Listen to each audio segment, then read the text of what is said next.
and welcome back to the next session. In the earlier session we had talked about the key constraints, functional dependencies and other things for the relational database management systems. Now we see what are the anomalies, and in order to avoid the anomalies what kind of process we have to follow. So let us start with the functional dependency once again. A functional dependency describes a relationship between attributes with a single relation. An attribute is functionally dependent on another if we can use the value of one attribute to determine the value of another.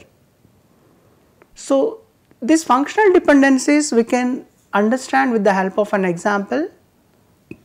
Like suppose if a relation contains employee social security number, employee name, employee address, department he is working with various fields, and then whenever we want to retrieve the record or whenever we want to retrieve only the employee name by placing a query, we can use the SSN number, social security number, as the key to retrieve the employee number. So for whatever the employee name may be, directly by placing the SSN number we are able to retrieve the employee name. So likewise, suppose if you want to retrieve the salary against one of the SSN social security number, then also we can do.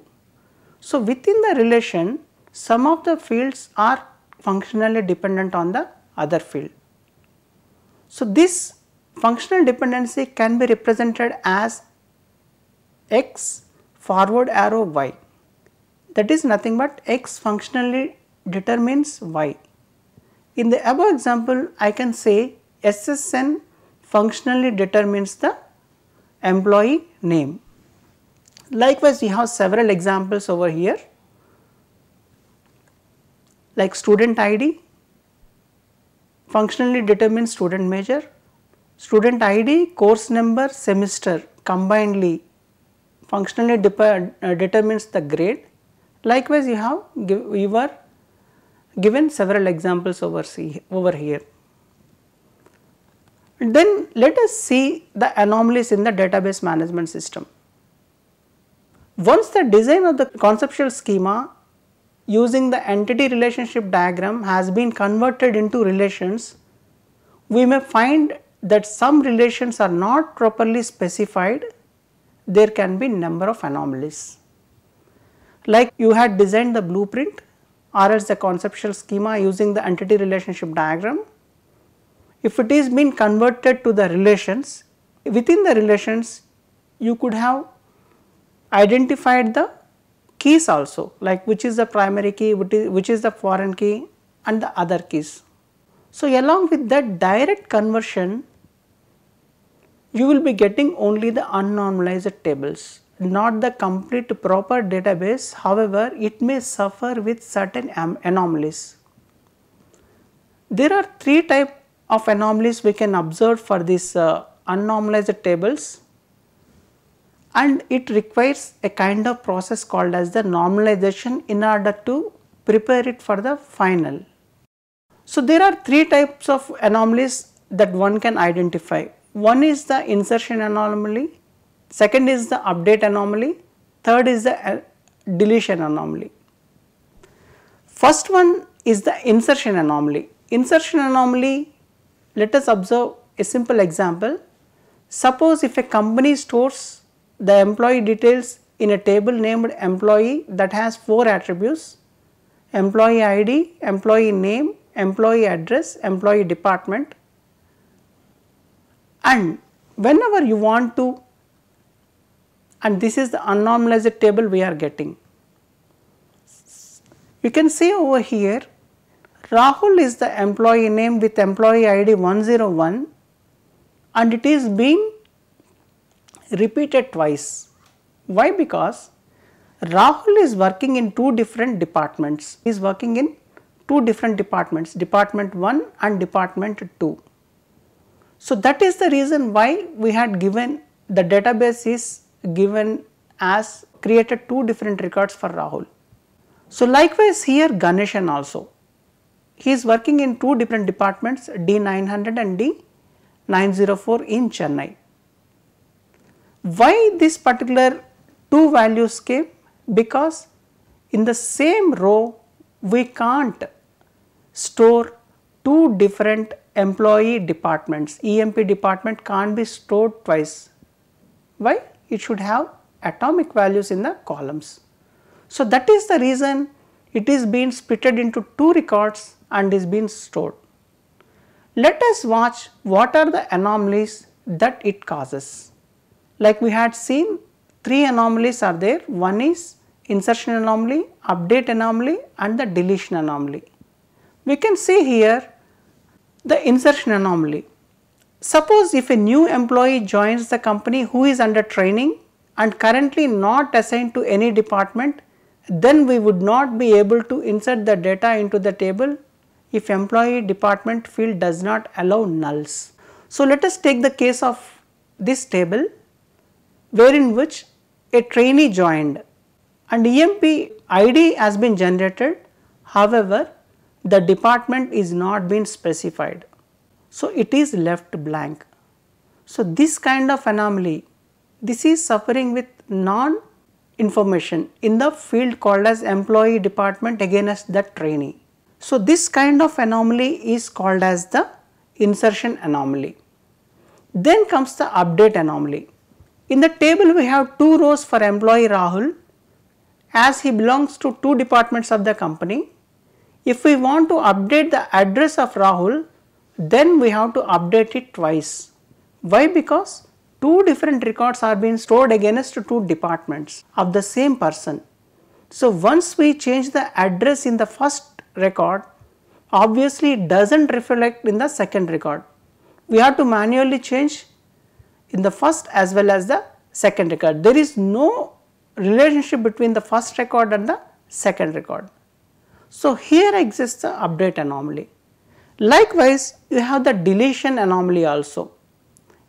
Or else we continue, if someone, there are other things also which should be looked into. If someone, the correct address gets updated in one department but not in the other, as per the database, Rahul would be having two different addresses, which is incorrect and which may lead to the inconsistency of the data. And then there may be a kind of redundancy also. Storing the same information several times in the database can result in update anomalies, or else it is a kind of wastage of space. The same person record is being stored several times. Just for the variation of one field, it is being stored in the physically on the database several times. So that leads to wastage of space also. We can reduce redundancy by placing a relation schema with several smaller relational schema. So what we can do is we can split that particular relation, the table, into simpler relation schemas. That process is called as the decomposition. So how to do? Let us see in the Jew slides. Let us see the deletion anomaly. Suppose if at a point of time the company closes the department D801, then deleting that row obviously deletes the employee also. Suppose if we are identifying that particular row and then if you want to delete that particular row, employee department, then obviously the name called as Mohan stored against it will also be deleted. So this kind of anomaly is called as the deletion anomaly. So directly from the conversion of the relations by looking into the entity relationship diagram leads to certain kinds of anomalies. So directly we should not design the database and use it for application design. You have to do normalization process and then only you can use in order to avoid the redundancies, data inconsistencies and the anomalies that we had seen. So the process that we have to follow is the normalization process. In this process, it is nothing but it organizes the data in the database to avoid, one is the data redundancy and the anomalies, all the three anomalies that we had seen. So how to reduce or else how to reduce to various normal forms? Let us see. There are several kinds of normal forms. Starts with first normal form 1NF, second normal form, third, Boy's code normal form, fourth normal form, fifth normal form, and you have one thing called as project join normal form PJNF, and then there is another thing called as domain key normal form. There are several normal forms. So we have to see all the redundancies be avoided, all the anomalies are being rectified. So these particular things we have to take care whenever we see the relations. If at all these things are being gone, then you can identify that as the final database and you can use. A normal form is a property of relation schema indicating the type of redundancy that the relation scheme exhibits. Suppose if it is in the second normal form, means it has been rectified with the first normal form. If the relation we are doing working for the second normal form, means directly we can't go to the second normal form, working of second normal form. We first of all we see that it is in the first normal form, then only we can work the like a functional thing of the second normal form. Likewise, if we are in the third normal form, means it should satisfy the condition, all the conditions till second normal form, then only we can work with the condition of the third normal form. Normalization for a given relation, what is the process that needs to be followed? First of all, specify the key of the relation, then specify the functional dependencies of the relation. See within the columns what are the functional dependencies, and then apply the definition of each normal form starting with first NF. That is what I am telling you. Directly you can't skip on 2 or 3 normal forms and jump on to the BCNF or so. Identify the key, then identify the functional dependencies and start working from right from the first NF, whether it is satisfying one NF or not, then only you move to the second NF. Then if a relation fails to meet the definition of a normal form, change the relation until it meets the definition. So for each and every normal form there is a fixed definition, and you see, you verify after like splitting the relation, you verify whether it is satisfying or not. Then retest the modified new relations to ensure they met the definitions of each normal form. If at all everything is done, then you can call that particular relation as the final relation and you can take it as the final go. Otherwise, once again you have to follow the iterative way by skipping to the next step. So let us start the first normal form, which relations are called as 1NF satisfied for normal forms. As per first normal form, an attribute of a table cannot hold multiple values. It should hold only one atomic value.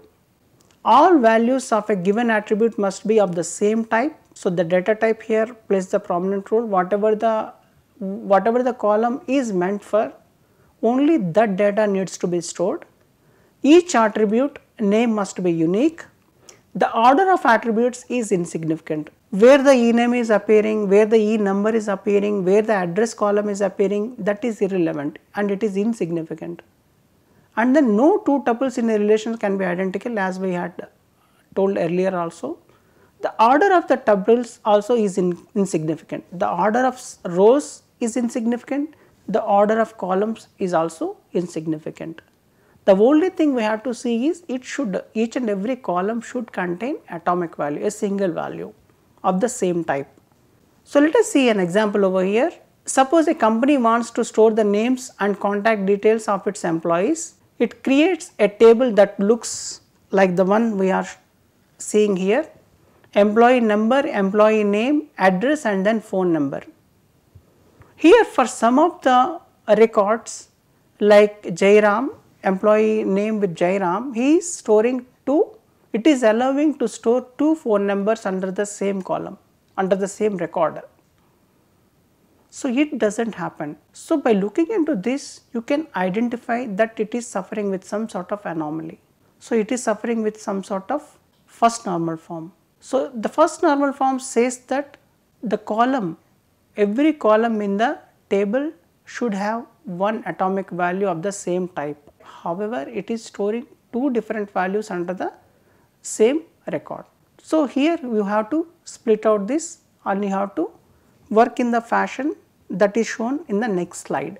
So this table is not in 1NF, as the rule says each attribute of a table must have atomic value, and here the phone number column of Jairam and Lokesh violates the rule and it is storing 2 telephone numbers against the same column.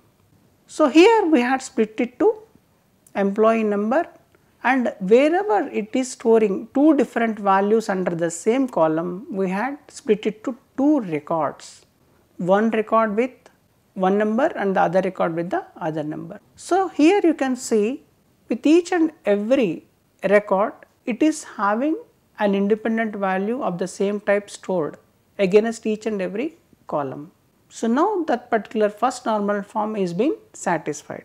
So, let us see the definition of the second normal form. A second normal form is nothing but a relation is to be in second normal form if it is in first normal form. So, this is must.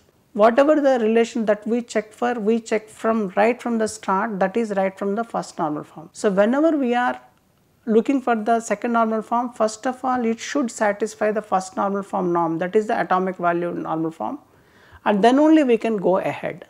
And all of its non-key attributes are dependent on all of the key. So, that thing we have to see.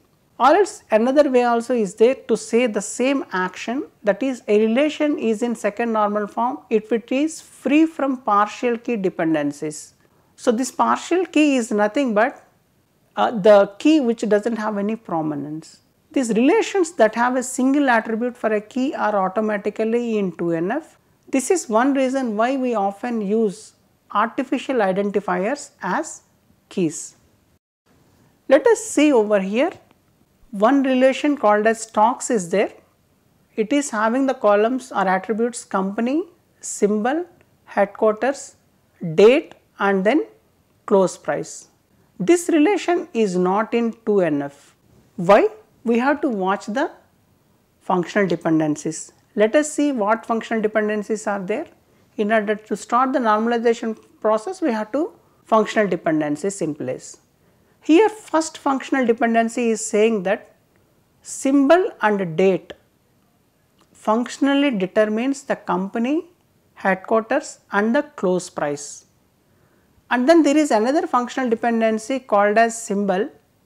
Symbol functionally determines the company and headquarters. Consider here that the symbol date functionally determining the close price. So, this close price is dependent on the symbol as well as combination of symbol and the date. So, we might use the symbol date as our key.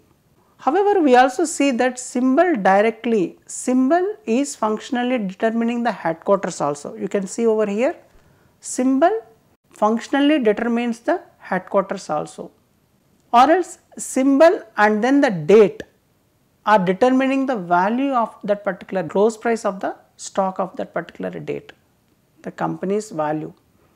So, here this violates the rule of the second normal form in that a part of our key, the key determines a non-key attribute. Another name for this is a partial key dependency. Symbol is not a part of the key and determining a non-key attribute.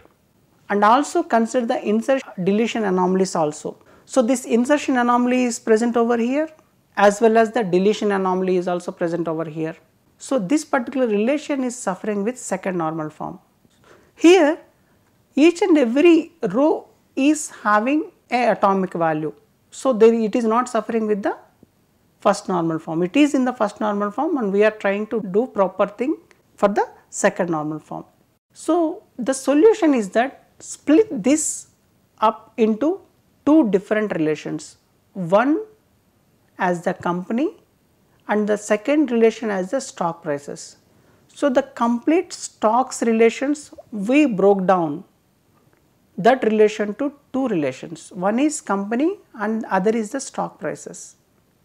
So, here you can see the company relation consists of company, symbol and then headquarters, and stock prices relation consists of symbol, date and then the close price. At this point we have two new relations instead of one relation called as the stocks, and we started we decomposed the one relation to two relations. company and the stock prices. So, it appears similar to the one that I am showing over here. Here the company, symbol and headquarters are mentioned in one table, and then in the second table stock prices are mentioned.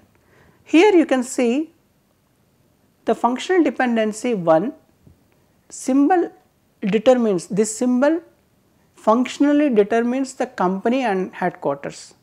Whenever I try to remove the symbol completely, the record can be removed, or else whenever I want to insert a new symbol for a company and headquarters, that also I can use.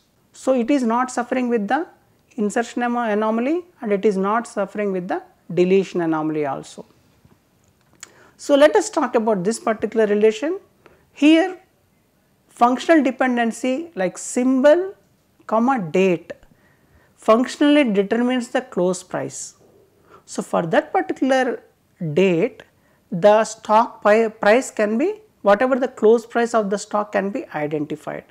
So, this is functional dependency 2. As per the functional dependency 2, we had broke down the table to stock prices, and here you can see the columns called as symbol, date and then the close price. So, here also there is no insertion anomaly or else the deletion anomaly. So, now you can say with these particulars decomposition into the two tables, one is the company table and the other stock prices table. This relation stocks, earlier we were talking about stocks, the relation is now in 2NF after breaking down into two relations. In checking these new relations, we can confirm that they meet the definition of 1NF each one as well as 2NF. There is no partial key dependencies existing in the tables. So, before concluding the session, let us recap. In this particular session, we had seen that after designing the tables by looking into the entity relationship diagram, the tables that we get are the unnormalized tables. So, those unnormalized tables suffers with various anomalies like the insertion anomaly, the deletion anomaly and the update anomaly. We had seen with the help of an example how the insertion anomaly is present, the deletion and the update anomalies were present in the tables. So, after that we had seen the various kinds of normal forms. In order to perform the normalization procedure, we had seen various types of normal forms, wherein which there are several normal forms, and for each and every normal form associated with there is a kind of fixed rules to be followed. So, in this discussion we had concentrated on the first normal form and the second normal form. First normal form says about that each and every column should have one value, that to atomic value with the same domain type, and in the 2NF we had seen that no partial key dependencies should exist. So, with this I hope you understood the normalization procedures for the first normal form and the second normal form, and in the next sessions the rest of the normal forms can be looked into. Thank you.